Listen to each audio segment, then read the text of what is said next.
everybody, this is Dana with the Freedom Please channel and essenceofme.com.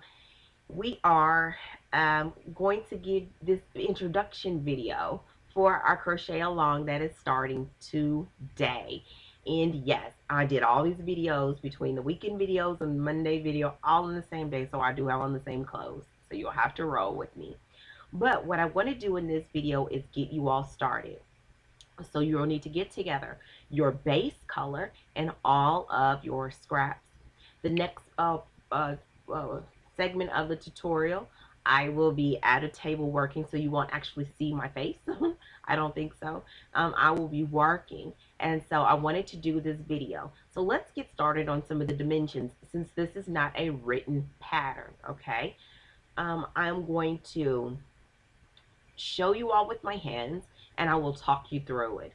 In the past, like when I'm teaching crochet classes for people that do not know how to read crochet patterns, I call out the pattern and I actually call out how to complete the stitch as I am doing the stitch. And so that's what I will do in the next segment, where we will be doing our base stitch and we will be doing that main stitch that looks like it's a wave, okay? So to begin, you'll need to do your chain. Everybody's chain is going to be different. I'm not going to tell you the number of chains to do, but this is how you can achieve the length that you want, or at least get you started. Make your chain with your base color. To begin, I actually extend my arms, because you can't see me doing it, but I'm doing it. I extend my arms, right, all the way out, and I have my chain go from the tip of my middle finger on one hand all the way to the other, straight across my body. So for me, that may be, you know, I guess maybe about 4 feet, something like that, or a little bit over, maybe close to 5 feet from fingertip to fingertip. And I do this when I am making my shawls, because as a base, that should be a good size for someone. I don't do a one size fit all. That's how I decide. Excuse me, because I'm not feeling well. So you extend your arms, you do your chain stitch, measure. Your chain stitches, you don't want them to be extremely tight, because we will work in the back loop on that base stitch, on the base row. And so extend your arms, and once you get it at least that length, that should be where you start if you're doing a shawl. If you want it a tad bit longer, so that when you wrap it around you, that you have some extra material, I usually go from fingertip to fingertip, and then I go from the tip to my elbow. And that is going to make it extremely long, okay? So you're going to have a lot of material. But if you want to wear this as a piece to wear out, to wear with your outfits or whatever, usually fingertip to fingertip will get you there. And it'll be just the right length. That's your length. Now, when we do the width of it, you want to measure from the top of your shoulder to the base of your back. That is usually at the least that it should be. For me, I usually do it a little bit longer, and I will tell you the number of rows for the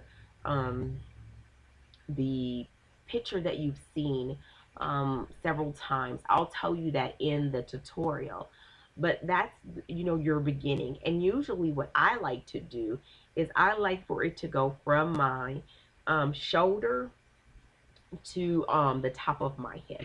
So I'm going to stand and see if I can. So really it would be from here to about right here. And I can't zoom out. Let me, without knocking over everything. Okay. So here to about here. So maybe, yeah. So I'd say maybe about, I guess about 2 feet, a little under 2 feet, maybe 1.5 foot.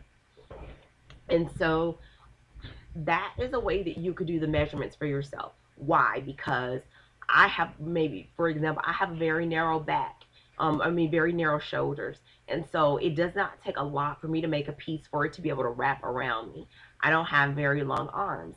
But let's say, for example, a difference between me and my girlfriend Carlin, her arms are longer. So her shawl is going to be longer than my shawl. Or if you're making it for, like, if I was making it for my daughter, I wouldn't want to make it my size because it would be too big for her. So what I do, again, having the fingertip to fingertip, and at a minimum going from your shoulder to your hip area is usually a good gauge of how you want as far as the length and the width. And so that's what's going to help you get started. This is going to be the first thing. So once you stop this video, because I'm going to stop this and then we'll go to a new video. What you want to do is you're going to get all your scrap yarn together, and you're going to go ahead and you're going to get your base color, and you're going to start doing your chain. For your hook size, you can use any hook size. Well, let me take that back, because you don't want a little bitty bitty one and you don't want a huge one. I use a size 5.5. And I would of course not have it around me. I use a 5.5. And what I'll do is on the blog post, I will put the actual hook size that I'm using. And I do use, for this particular piece, my base color, I'm using Red Heart, because I bought the big, huge black pound for my base. And so I use a 5.5 or 5.5 or a 6 to do my chain stitch, and I use that same hook for everything.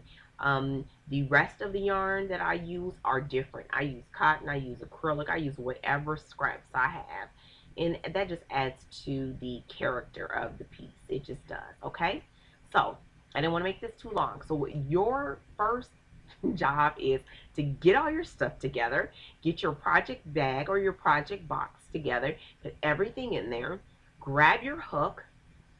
I'm using a 5.5 or a 6. Either one is fine. And you're going to start doing your base chain. Your base chain, at a minimum, I'm recommending, should be from fingertip to fingertip when you extend your arms out from your body. Okay? And that will be your chain, and that will be our base to begin when you go to the next video, because you will need that chain completed to go to the next video. Okay? Let me know if you have any questions in the comment box. And if you go to essenceofme.com, I will also have the blog, the link to the actual tools and everything in the description, the written description, in the description box of this video as well. Okay?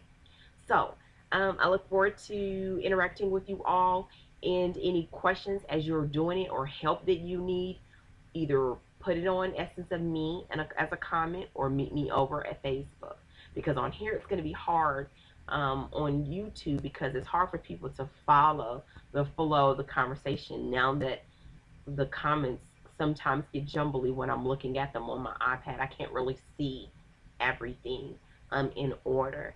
But if you go to my blog or on Facebook, I can get to those a little faster, and then it makes it easier for other people to see the questions as well. Okay, so get going. You all have been waiting for this, so I should see some people working. Okay.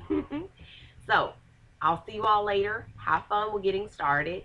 And if you know that you are going to want to do this pattern again, I would strongly suggest you taking down some notes. Once you do your number of chains, go back, count the chains, or you can count them as we go back to make your base row, and make notes so that if you want to make it again, you already know what to do the pattern again. Okay?